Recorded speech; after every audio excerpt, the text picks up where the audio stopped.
Welcome back to another edition of Light Beer, Dark Money. I'm your humble host, Chris Clements, and Sean is not with us today. He's out in Washington, D.C., making the world safe for dark money, probably spreading a little dark money around Washington as we close out 2023 and enter what is sure to be a crazy and wild election season. But we're not here to talk about politics, thankfully. I'm here with my good friend, Robert Vera from Canyon Ventures, Grand Canyon University, who, we've known each other now for 8 years. Yeah, must be 8 years now. Yeah, 8 years. Yeah. And we've been through death and life together, Yeah. seems like. Yeah. Met Awesome. many years ago. And now what is your official title at Canyon Ventures? Executive Director, El Presidente? I'm the founding director. Founding director. Yeah, Canyon Venture Center for Innovation and And Entrepreneurship. what exactly is Canyon Ventures? So it's a center for innovation and entrepreneurship. We bring in companies and we grow them up there and move them out into the marketplace to sort of be real companies that are driving economic growth and free markets and enterprise here in the great state of Arizona. Great, and it's an institution that basically believes in our three pillars of this podcast: faith, freedom, free enterprise. Imagine that. Yeah, exactly. Like we check every box, by the way. Like and this podcast, of all things, was actually incubated at Canyon Ventures. That's right. So this whole thing, ladies and gentlemen, started at our. And if you know where Canyon Ventures is, like it was on. So if you're driving down the I-17 here in Phoenix, Arizona, that's sort of central Arizona, it was the old swap meet building. Yeah. That was, reconstituted, purchased by GCU, reconstituted into what is now our Center for Innovation and Entrepreneurship. And Light Beer, Dark Money started in the back of the swap meet. Yeah, it did start in the back of the swap meet. It came out of a discussion you and I had. Yeah. Which was, hey, have you ever thought about starting a podcast? And here we are. And I said, you know what? I have, and I think I have an idea. Yeah. Now the name and everything came later, and I think we had to get like board approval for that or something, but no. Yeah. But you've brought some special guests and who are really going to be the focus of our podcast today. Some of those companies that are growing out of Canyon Ventures and going out and making the free enterprise system what it is, which is the greatest system on the face of the planet. That's it.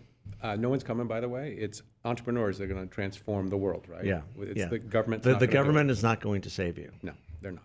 Yeah. But Ronald Reagan had it right. The 8 or 9 worst words in the English language. Hi, we're here from the government. We're here to help. Yeah, that's not going to help. Yeah. But we have an amazing group of entrepreneurs that are housed with us. Nick Hool is the founder of Hoolist Technologies.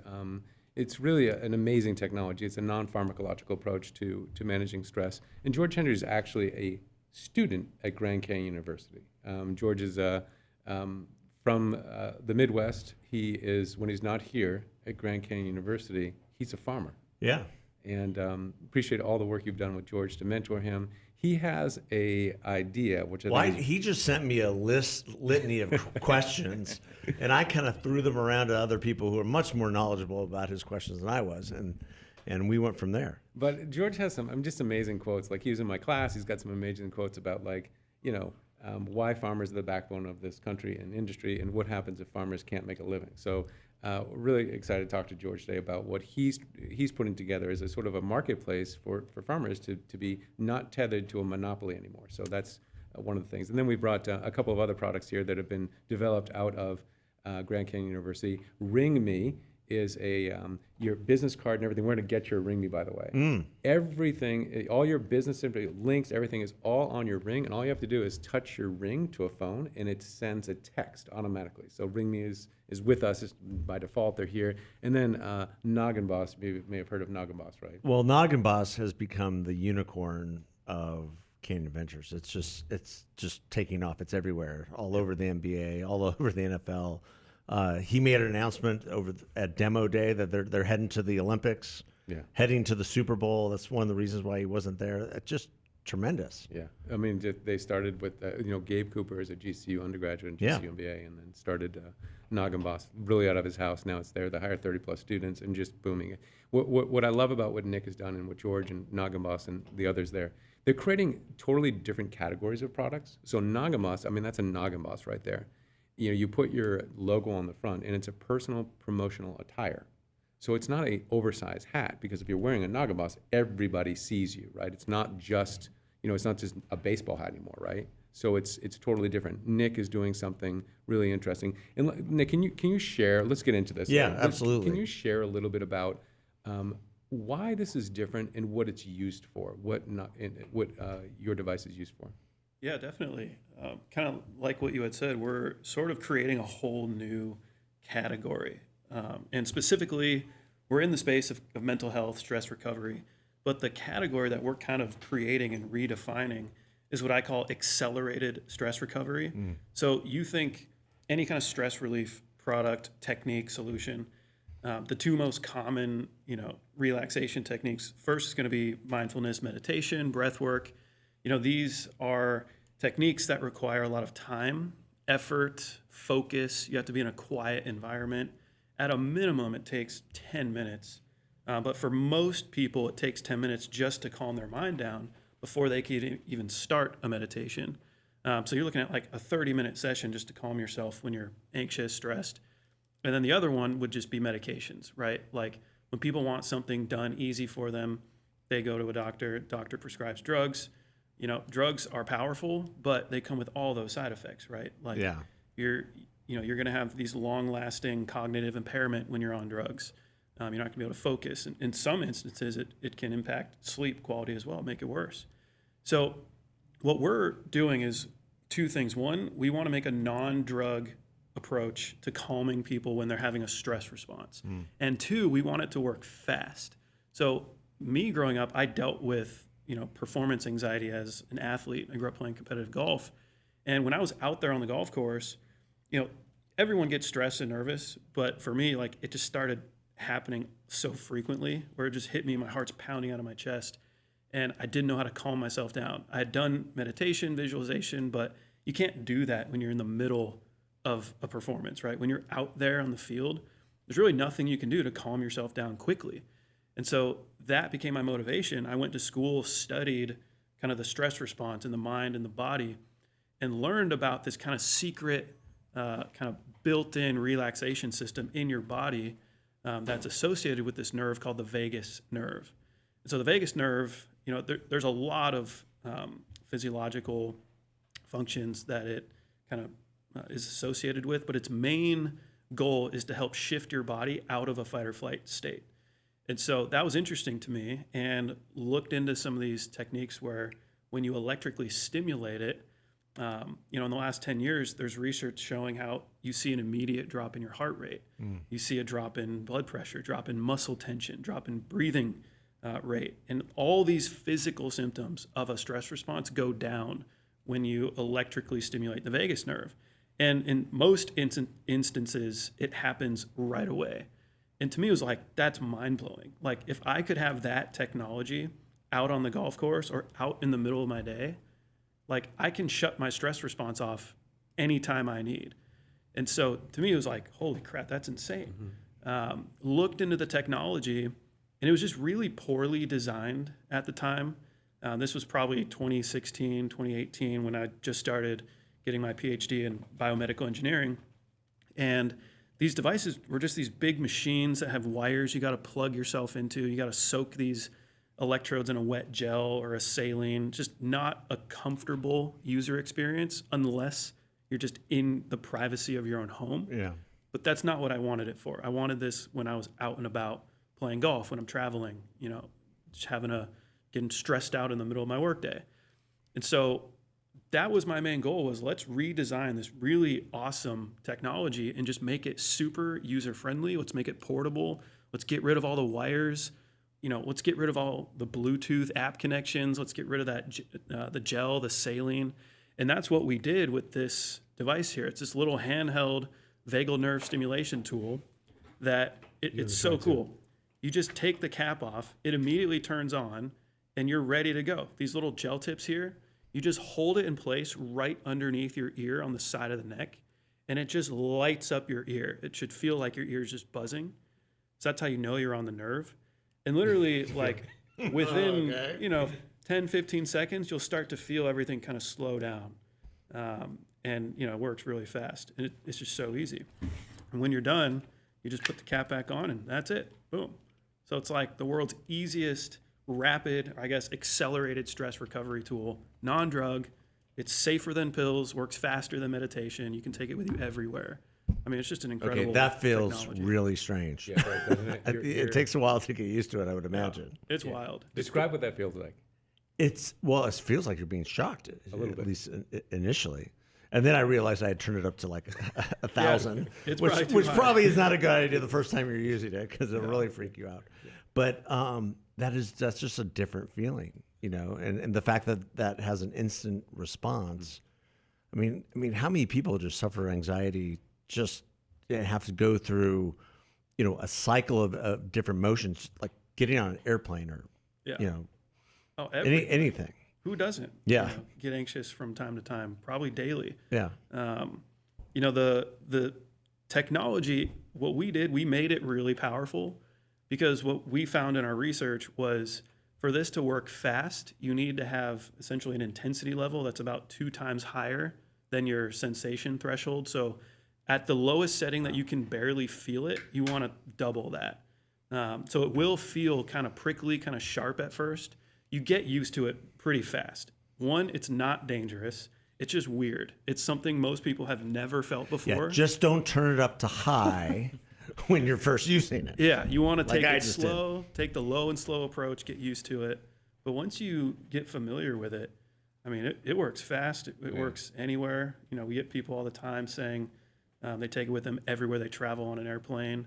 You know, when you're in a hotel room in a new place and you have trouble falling asleep, it's like a perfect tool Do they for get that. questioned at security? No, What- it's, like it's what- never been. It's what never do you been have here? questioned. No, it's never happened before. You know, that was No, definitely a question. people That have, could but- definitely help me before I get on an airplane because I'm a anxious traveler for sure. We've I had go through people a whole litany of different things I have to do before I get on an airplane. Yeah, we've had some people buy it from. I think we had a lawyer come on, and he said I have anxiety traveling, and he purchased one of those for travel. You could actually sell those at airport shops, Good idea. Yeah, I no, mean, it's definitely right next to the pillows. I mean, Yeah, seriously. at some point, you know, we'd love to explore being in those travel retail shops. But for now, you know, the number one feedback we get is sleep applications. So a lot of people, you know, they're stressed out because, you know, their work life is insane. You know, they're constantly on the go. There's a million things they have to do, and they're responsible for it. And so if you have a long day and you try to go to bed, you're still thinking about all the things that you just did during the day, all the things you still have to do. I mean, there are like millions and millions of people who can't shut their mind off and just fall asleep. They don't have a problem staying asleep. It's getting to sleep. That's the problem, right? And so what this does, it shuts off that fight or flight state for you. It does it quickly. And we find that, you know, that's our number one application right now is people are using it to just fall asleep faster. Can you talk about the bilateral stimulation? Yeah, so this is also really cool. This is more just like a passion project for fun. At some point, we'll release these. But one thing I wanted to do was I wanted to make it hands-free. So instead of having to hold it in place, it would have been cool if it's just like you're wearing it and it's just always going. And then second, when you combine this with music or a meditation, like a guided meditation, guided breath work, the effects are like compounded and you get, you know, a more powerful calming, just overall sensation. It just feels a lot better. So the thought was, you know, maybe we can just design like a neck wearable or something. We did that several years ago, but it just looked really dumb. You know, I was like, no one's going to wear this in public. It just looks weird. One of those things where, again, it's like you're going to be stuck in your bedroom if you're going to use this. So we're like, we got to make it invisible. So we thought, let's put it into a pair of headphones. And at first we were like, I don't think that's possible. That's going to be insanely expensive. But this is where having a rock star team comes into play. I've got a guy named John Patterson, went to ASU. He's probably the best electrical and mechanical and just all around engineer I've ever met, you'll ever meet. He's like MacGyver. It's insane. It's incredible. The guy can build anything. He does build anything and everything just on his own because he loves it. We took apart a pair of headphones, and it was easy for him. He just like took everything out, put his own stuff in, put it all back together, And now we have a pair of headphones that you wear just like a normal pair of headphones. It holds those gel tips in place for you on both sides. So now it's hands-free.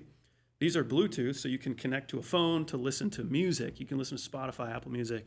You can listen to YouTube and get like a guided meditation, a guided like fall asleep track or something. And this really awesome thing is I just thought, hey, I wonder if you can synchronize it to music. I'm like, that's impossible. We can't do that. John's like, oh, I'll figure it out. And of course, a couple days later, he comes back. He's like, yeah, I figured out this program where basically you can connect it to your Spotify, listen to any song you want, and the song controls the stimulation. So now you're doubling up on, all these different therapeutic approaches to calm you down. You're listening to your favorite music. The music is pulsing your vagus nerve, and you're just like in this insane experience. I mean, it's a transcendent level of relaxation. Like no one's ever experienced that before, except the few people that we've given these out to. But it's nuts. It is cool. This is some of the cool stuff. So you could be listening to Pink Floyd's Dark Side of the Moon and at the same time being... Have you ever felt Pink Floyd's Dark Side of the Moon? Yeah. You've heard it, but you've never felt it. You've never felt it. Yeah. This gives you a way to feel. Conversely, AC/DC's Back in Black.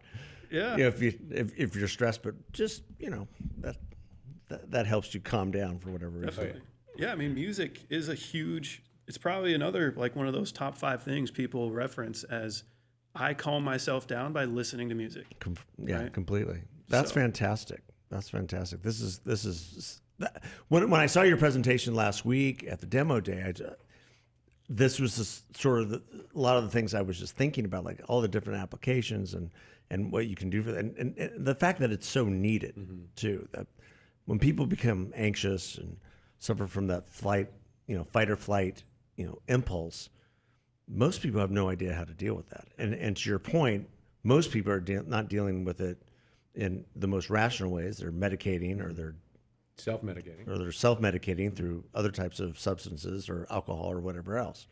And that just becomes a really destructive cycle for both individuals and also for families. So this becomes a really interesting product. Yeah, this is like when you come to Canyon Ventures, it's really cool. I mean, we have got Nick there with Hulis. There's a whole bunch of things going on there, and they're really, I think, they're groundbreaking, right? Yeah. We're doing things that are totally different, creating new categories of companies. And I feel like I can still feel the electric going through my head. There's a residual buzz that you'll get for several minutes after. Yeah. We have a lot of people tell us that it's kind of like they took a hit of nicotine or something, but without the nicotine. You just get this little buzz that lasts, several minutes, and it's kind of nice. It's tremendous. Cool. Yeah. So can I talk about John for a second?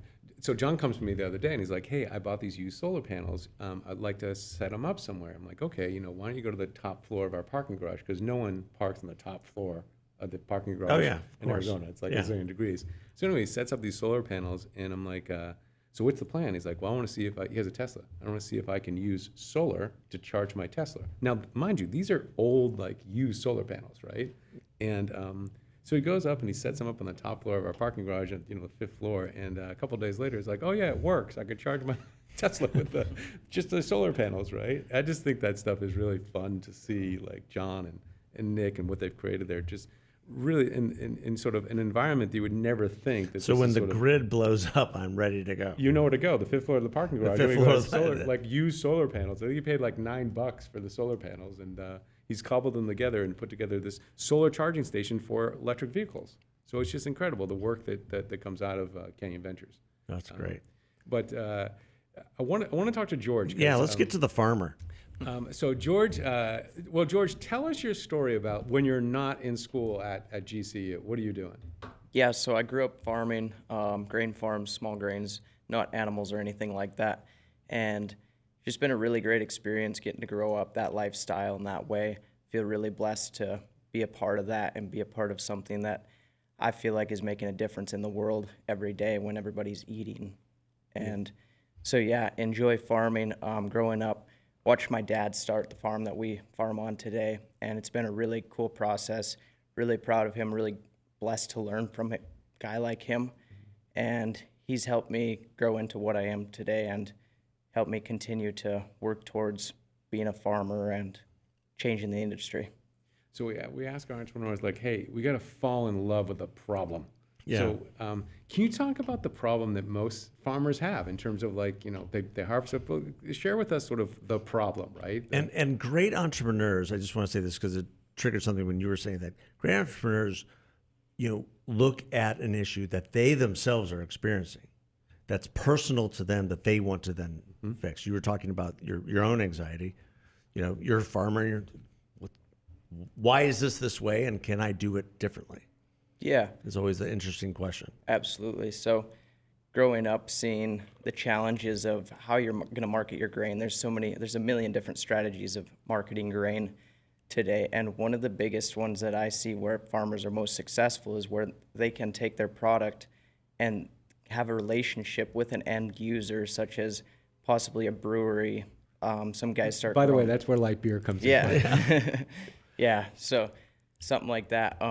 Some guys start growing seeds, stuff like that. So when they can create an extra revenue stream, really transforms the way that their farm operates. And that's where I see a need to figure out how farms can streamline this process instead of just every individual farmer hitting the ground running, shaking hands, doing all those things. Like, we got to centralize this process and get food from the farms to the table on an industrial scale. Yeah, describe the problem right now, like where you grow, and then what happens with the where do you bring product right now? Describe the whole system, the monopoly that exists. Yeah. So Yeah, this is fascinating because most people just have no clue. No idea. And then tell us how much you make the farmer, but describe that. yeah.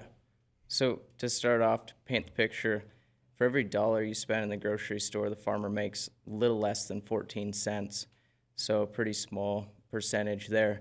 But basically, the current supply chain is the farmers grow the crop, bring it into the elevator, which is a wholesale buyer, and then they'll sell it to a merchandiser or broker in a larger city.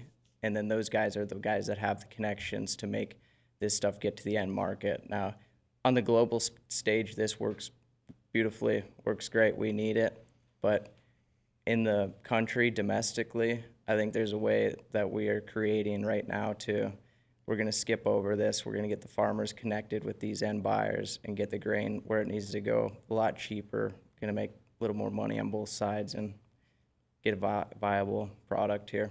Yeah. So how much does the farmer make the dollar? How much do you make when you harvest? You've got all your inputs. You've got all your costs. How much do you make per dollar sold? Like, how much do you make? Currently, Yeah. about 14, a little less than 14 cents. So he does all the work, takes all the risk, and he makes 14 cents. Yeah. So tell us about the Summit Ag Commodities and where Chris came in to help you out. Yeah. So when we started, I thought, just figuring out how we're going to make this platform. It's a tech platform. How are we going to make it so that farmers can get all this grain, all these different commodities into the right places? And decided through talking with Robert and a few of the other guys at GCU that are very knowledgeable and very helpful, we thought, we're going to break this down and we're going to target one commodity. And right now we're looking into barley being that primary commodity. There's all these breweries, microbreweries popping up across the country. As you know, it's becoming a real trend, and they need that high quality grain, and they want to know where it's going to come from, and they can market that way. They can put a little dot on the map and say, this is where it came from. And so we're working with Chris, and he helped me get introduced to some of these farmers, ask them some of their pain points, like figure out what is their issue when buying from these brokers and merchandisers. What can we solve? How can we solve that issue and really make this experience better for them, more profitable for them, get their costs down on the shelves? Yeah. So how would it work in your vision? How would it work? Like, what would you do for the farmer and the microbrewery or the brewer? How would the system work? Yeah. So when a company is going to plan out all their purchases throughout the year and the year coming, they're going to post all these contracts, because just like they would from a merchandiser or a broker, you're going to contract all your purchases, certain price points. And so they're going to post them onto the farmers' feeds, where there's going to be a buyer portal and a farmer portal. So the farmers will select their commodities, select their radius, how long or how far of a distance they'd want to travel for delivery. And then they're going to see all these contracts come across their feed that say if it's a microbrewery is posting and they need that barley or a maltster or whoever it might be. And then the farmer can then negotiate with them through communication on our platform to get that contract signed and committed to supplying that product to them directly, no middleman. And what would be the benefit to the microbrewery? For them, they're going to get a cheaper product. They're going to know where it's coming from, and they're going to have a little bit more consistent quality, which is a huge problem because what they're currently buying, it's coming from all over. You don't know where it's coming from. You don't know how it was grown. So they're going to know how it was grown. They possibly even be able to control and say, certain practices that they feel more comfortable with, and then they're going to have a better product and a better price point, and hopefully we're going to get a cheaper product to their tables. Yeah, and then how old are you, George? 20.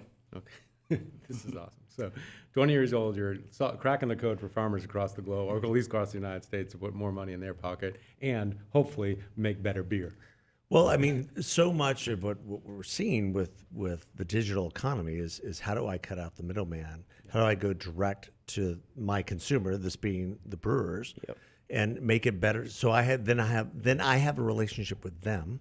We have a relationship together, and they become my customer, not this broker who's just out there, doing deals or whatever else. For those smaller brewers, it's so hard to get inputs and find the right inputs that they want for whatever beer they're trying to create. Now, I would argue the vast majority of small brewers don't care. But the ones that do, that are in it for the long haul, this is a great technology. Absolutely. Or a great opportunity, I should say. Yeah, yep. And they want to create a lasting relationship and really just grow their business and grow it in an honest way. And yeah, absolutely. Yeah, I would say maybe 5 to 10% really even care, but that's fine. That could be a suitable source of volume for you. Yep, yeah, we're targeting 1% of the marketplace, and so if we can get 5 to 10, that'd be awesome. Yeah. So I want to talk a little bit, if I can, about GCU. I think if you get the right structure, you get the right outcome. And I want to talk a little bit about GCU structure for entrepreneurship. Yeah, absolutely. Because Nick said something, and I'm going to ask him to repeat it here, about GCU versus ASU. But so we have this really interesting ecosystem at GCU where we embrace sort of free markets. We have this idea that really this is sort of the faith component. Like, we believe when you put sort of the Christian worldview together with free markets, it's a powerful force for transformation. Absolutely. So we lean into that, and we have entrepreneurship courses. I teach there in one, and then we have these other sort of the extracurricular programs. We have what's called Canyon Challenge, which is our Shark Tank, which that's the one that George pitched in. We have Canyon Angels, which is an angel investment group that it's made up of 72 or 73 angel investors that invest in companies that come to GCU, say, look, I'm looking for investment. Our students do the due diligence on all those companies. The angel investors include, people like Jerry Colangelo. Yeah. I mean, and we've invested. And he's got a big, part in the business school there, right? The Colangelo College of Business. Is the Colangelo College of Business. But the fact that he's still so active in what's going on there, it's just, he didn't just cut a check and my name's on the building. No, he's there. Oh yeah, That's tremendous. He's there. He speaks in classes. Yeah. He's there, doing judging and part of Canyon Angels. And then we have other things like our group. We created Demo Day. Demo Day is what Nick was in. We have what's called Founders Forum, which is an entrepreneur educational program. You come in and we teach you how to price. It's more of a collaborative, but we give you real structure, sort of information on strategies and techniques and formulas, how to be successful as an entrepreneur. So that's part of it. And all of this creates this ecosystem that's really powerful. And the idea is that our students get professional experience. Like, Nick, how many students do you hire? We probably have around 9 or 10 right now total. And what do you think you pay? What's like the average pay you give them? What is it? Do you think it is? Probably like 18, 19 an hour. So you're a student at GCU. and you can come work for Nick, do leading edge stuff, right? And get $18 an hour. When they leave here, would you hire any of them full time? Yeah, I mean, I guess it depends on what their position is. I just do kind of assembly manufacturing stuff, but they're all really good. But if you're a student at GCU, right, you have the opportunity to work at one of, I don't know, 32 restaurants or something like that. But you get the opportunity to work at Hoolist, like leading edge stuff. So that's really powerful to give professional experience, professional network prior to students leaving. In addition to that, like we're pushing out companies into the marketplace. Scolo is one of our companies that was part of us.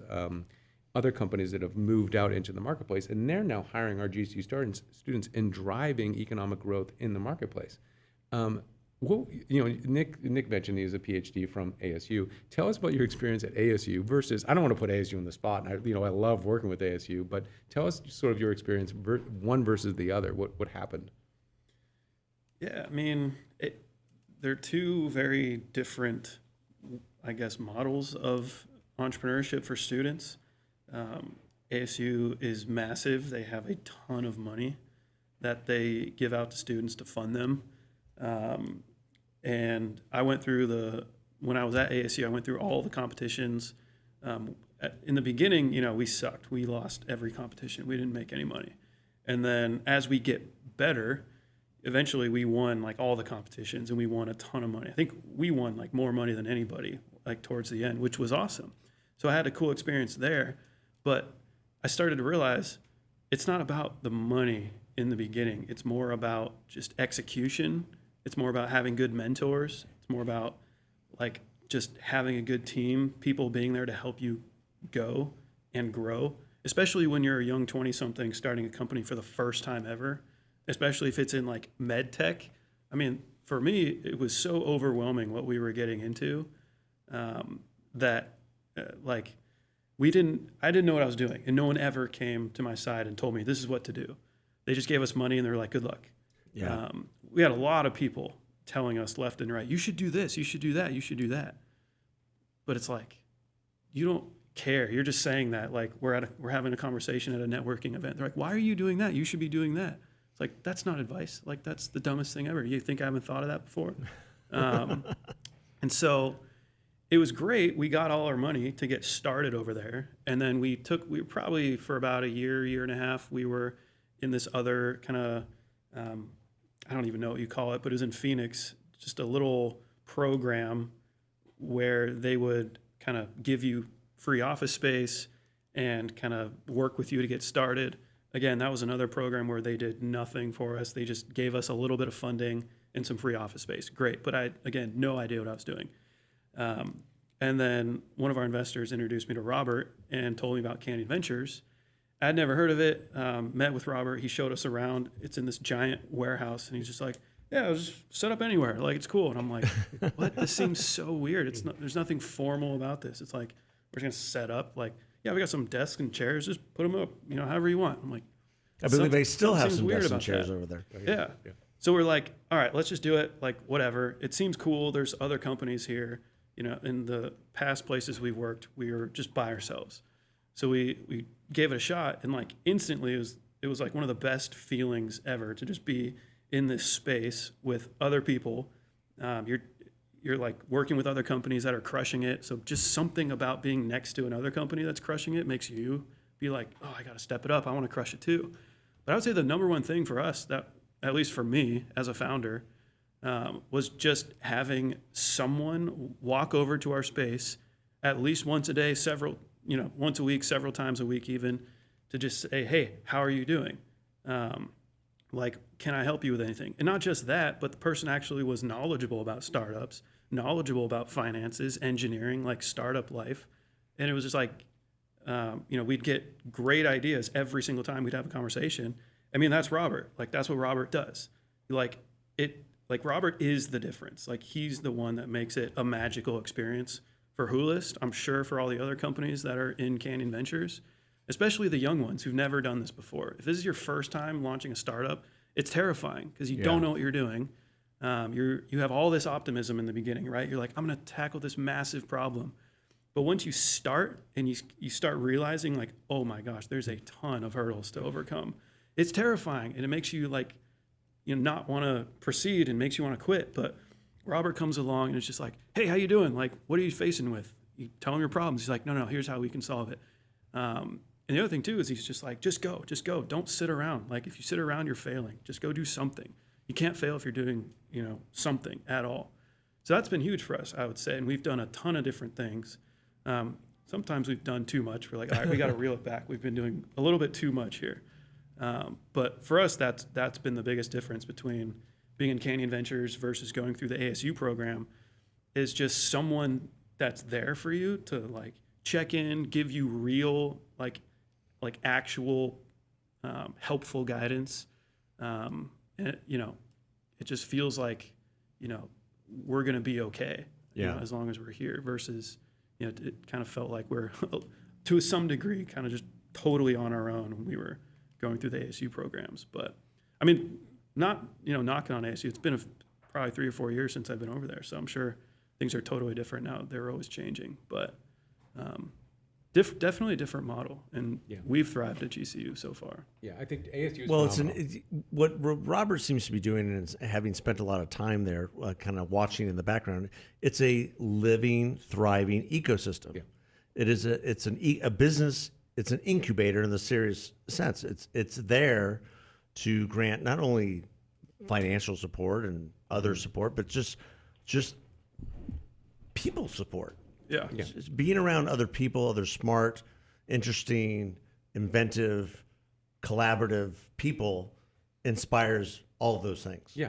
And what I think what you realize as an entrepreneur is it's a series of beautiful failures all the time, right? Yeah. That's it, like all the time. And I think that, it's easy to get discouraged when you're in that. But if you can encourage people, and I know plenty of great people at ASU, and I think they're doing amazing work. I think our structure, it's not that we're better, I think we're different. And I think that's what's interesting about what we're doing. It's not better, it's just different. And I think that Nick and the other folks that we have there, they represent that different. They're going through this process of these beautiful failures all the time. Yeah. To find this like product market fit. And I understand that, but it's awesome to see them like gain little insights, all the time. The other thing that you preach, and not to, inflate you too much, but but the other thing that you preach, and we've had this discussion time and time again, is like, what is your opportunity? What is your goal as a startup? Yeah. Get to revenue. Yeah. Right?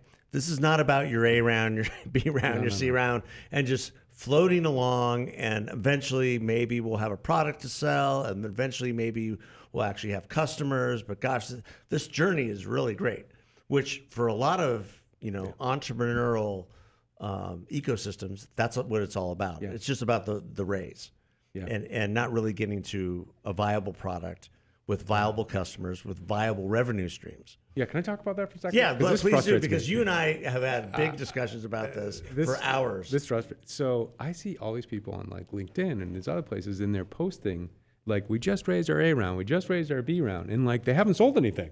Like that, like you haven't really sold, like you haven't sold anything. Like, and I always think to myself, this is a Ponzi scheme, right? You've given the first people, like they got their money from the second people and the third people, like you literally not sold anything. Yeah. This is a disaster. And that frustrates me. And I see a lot of people celebrating raising capital without selling anything. There's no value in that, right? Like I know when people, they buy this. I see them. We'll have tours and people buy these things, right? We had demo day, someone bought these. You're actually driving revenue. That's like demo day was not about pitching for investment. It was about showing the value. But that's really important. The other thing that I realized It's about demonstrating these are real leaders. Yep. Number one, they have real products. Number two, Yep. they have real markets they're pursuing. Yeah. And their products have a place in those markets. Is it clinical providers? Who would you say the product market fit is for this? Right now, it's for high stress professionals. So not so much clinical people, but anybody that would classify themselves as a professional in the workplace, whether you're an athlete, you're a musician, you're a business person, you're a small business owner, someone who's got a mission. I'm going out to try and Every accomplish things. CEO on Wall Street. Or who's the singer that the artist did? Who bought one of these? Just off the website. Well, we've had a few. I guess I can share the name. He's a customer, but we had John Mayer buy a product, which is pretty wild. He's a total stress kid. I mean, anyone who dated Taylor Swift is probably a stress kid. Yeah. Maybe you should give this to every like former. Maybe like, you should send one to her. yeah. Or anyone who dates the Kardashians gets one of these, right? Just make it an Exactly. option, like give them a gift bag. We were looking at different NFL players to like just do a small little sponsorship deal with. We looked at Travis Kelce probably a month or two ago, and his rates were pretty affordable. I don't remember what it was, maybe like $1,000 for like a 60-second video he'll make promoting your product. I'm like, that's not bad. And then we sat on it, and then suddenly the Taylor Swift thing happens, blows up. We go back, and it was like $20,000 Yeah, exactly. for a 60-second video. It was like, we missed our opportunity. But like, I mean, who That's, knew that's that what was always happens. Yeah, that's funny. Why don't you go big with Joe Yeah, Swift? when you know a celebrity when they're like, scrounging for pennies, and then all of a sudden, But kaboom. hey, might be worth to pay him because hey, he's going to show it to Taylor, and then maybe Taylor will be like, hey, Yeah, it would be worth it. probably not. Yeah. But who knows? I bet you could get somebody to pay him that for you. Yeah, Yeah. Yeah. maybe. The other thing I realize is that, if you're not profitable as a startup, like going forward, you're probably not going to be, like Uber's not profitable, right? So Yeah. the profitability is really important, and we talk about pricing in that as well. But I just want to share a few more of these companies this company is from a kid that was in my class, Nathan Milliken. He actually came in second, I think, in the Canyon Challenge a couple of years ago. And he came to me with this thing, is like, I have this device, it's a passive NFC chip in a ring, and it transmits your data. So literally, you touch your phone, and I send you a text. It's incredible, right? And it works really well. Anyway, it's called Ring Me. And I said, I love this, but I think there's something else to this. What if we took one of those passive NFC chips and we embedded it in the logo of a Nagamos? Can you grab that Nagamos? So I said, what if we just embedded it in the right here in the Nagamos? So now we can activate your passive Nagamos. You come up with your phone and you just go like this, and it gives you, I got 20% off of my Nagamos. Or, it says Who List. Oh, I got 20% off on that. So now this becomes it's not a passive. It becomes It's an interactive piece of equipment. and then you can Yeah, change interactive it. product. You can change it anytime. You want to change the offering, you can change it from your phone. And then I was thinking, well, how do we? Maybe it's one of those like how Facebook or whatever it is, it's like 10 cents every time someone clicks on it. We could do something like that. But I just love those ideas of this could become something like that. So we're currently working on that model with Gabe. Well, and that's what you're demonstrating is kind of my point earlier, which is you have this ecosystem and everybody is kind of thriving off each other. Like, oh, wait, you have a product that does this, and there's a connectivity always happening. Well, maybe if we did this with it, then this is another market for you or something like that. Exactly. And then like George and the other students are there. It's really important because I think that I've been thinking about this a lot. I think that as an entrepreneur, you have to start early, really early, because it's this series of failures across the whole, you're always failing at some point, right? So the earlier you start, the more successful, ultimately you will be.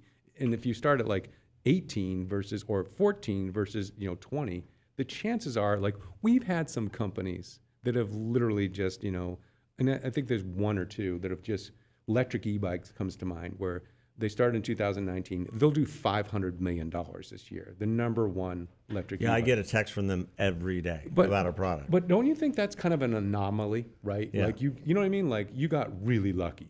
And but the vast majority of us, right? We're not that lucky. It's a series of these failures until you sort of, I gained something from that failure, gained something from that failure. So I think the earlier you start, the better off you are, and you'll gain something along the way. And that's what we try to encourage. Okay, we don't have to pivot, but we have to shift to find sort of where value is and how to sort of really drive product market fit. And I think we do that pretty well at GCU. We really work to do that, and we really lean into companies to do that. Well, it gives you kind of hope for the future, right? I mean, everyone kind of looks at the future as bleak and non-entrepreneurial, and government's taking over everything, and here comes GCU. Oh yeah, and it doesn't mean that I say it. We do a lot of things that are kind of weird, right? And I say to be a good entrepreneur, we follow about 60% of the rules, 20% of the time, whenever exactly. possible, right? Ask for forgiveness. Yeah, so we do that, but I think that these guys are doing something really amazing. I mean, just like Nick and George and the other, they're doing something absolutely like this market. What is so impressive to me about what you're doing, Nick, is that this market, it didn't exist. Yeah. It literally, like, it is a market that doesn't exist. People don't know they need this, but when they get it, they can't live without it. Like, that's hard to do, right? Yeah. And Nick is doing it, and his team is doing it. That's what's impressive to me. Yeah, I thought it was, and I didn't know any of the companies that presented on demo day. I'd never heard. I mean, I've heard a couple of them, obviously, but I thought your presentation was absolutely the most cut through in terms of market availability, market need. I mean, stress, mental health, all that is such high, big button issues right now. It doesn't seem, and what is the solution? It's drugs. Yeah. It's more drugs. We need more drugs, and I'm not a big believer in that. Yeah. And so something like this that can just instantly help people within a very short period of time is tremendous. Yeah, can I build on that? Yeah. What if the drugs don't work? Where are you now? Right? So that's a problem as well. Well, rather than just using, what you're doing is using basic physiology and just and complementing it. Yeah, safe, natural, works fast. There's no drug that works as fast as this anyway. Yeah. So if you're out and about and you get hit with a stress response, like popping a pill's not going to help you right away. And once it does hit you, it's in your system for 4+ hours. So now you're dealing with the cognitive impairment that comes with that. If you're a substance user, that has a whole other list of negative side effects you don't want to deal with. Yeah, I'm stressing. I need a gummy. Oh, Yeah. okay. Well, that's going to last you for how long? And then you're kind of out of it. And Yeah. well, good are you, folks? And Right. but I feel so much better.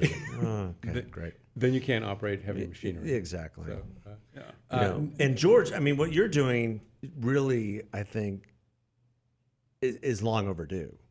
If it takes off, and you get that customer base that really can take advantage of high quality grain, high quality farmers who care about their products and want to provide that to smaller brewers who care about what they're brewing. There's so many. I don't want to rip on the brewing industry because it's an amazing industry, but you will be surprised how many brewers out there are just in it for the money and just in it because there's this glamorous idea about brewing. And brewing is not glamorous. It is a hard industry. And doing it well and doing it right and having good quality control and good lab work, when the batches go bad and understanding why, and it's chemistry. And a lot of them don't really look at it that way.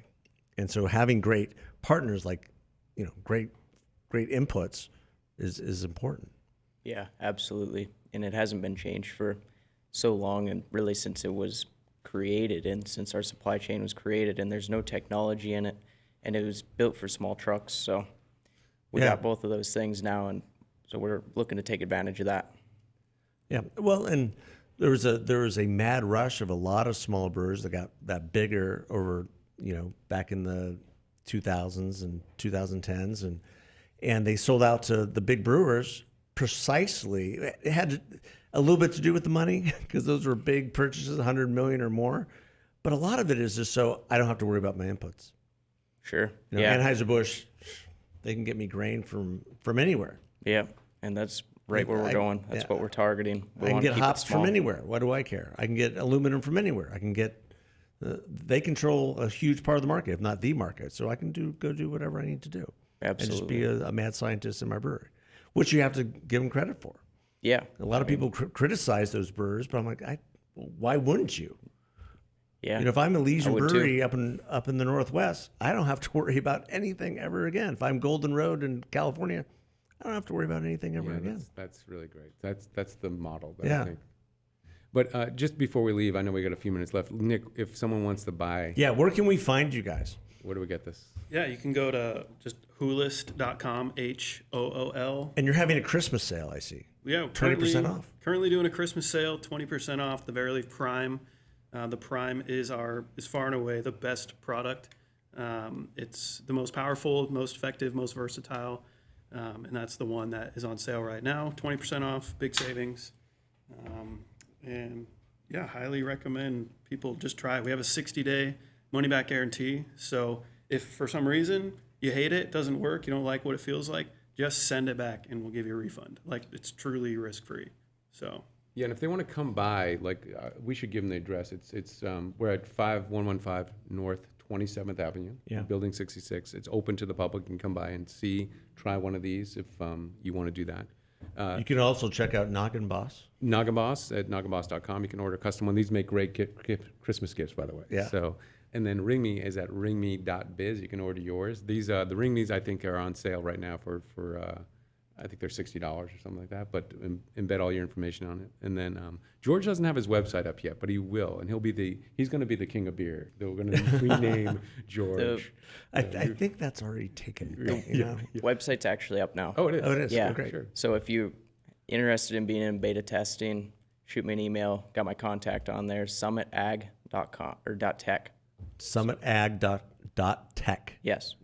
All right, that's great. Well, Chris, this is awesome. Thank you for having us. Thank you for promoting what we're doing at GCU. We do check all your boxes. Yeah, yeah. Faith, freedom, free enterprise. thank you very that's the founding principles of this great country. Yeah, it is. And never forget this podcast was born out of Yes. Grand Canyon University.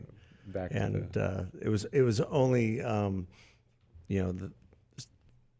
Star Worldwide and Dave Pratt who snatched us away when it was time to launch. But we're honored to be. I mean, I know you've had the governor. You've had you've had some amazing guests, and we're honored to be. No, part this of your, is we really are humbled by our continued relationship with GCU. We really believe in what you're doing out there and believe in you, and so thank you so much for coming on, and God bless you guys for great success and Merry Christmas. Yeah, Merry Christmas. Thank you. Right. Merry All Christmas. right, thanks for listening. God bless.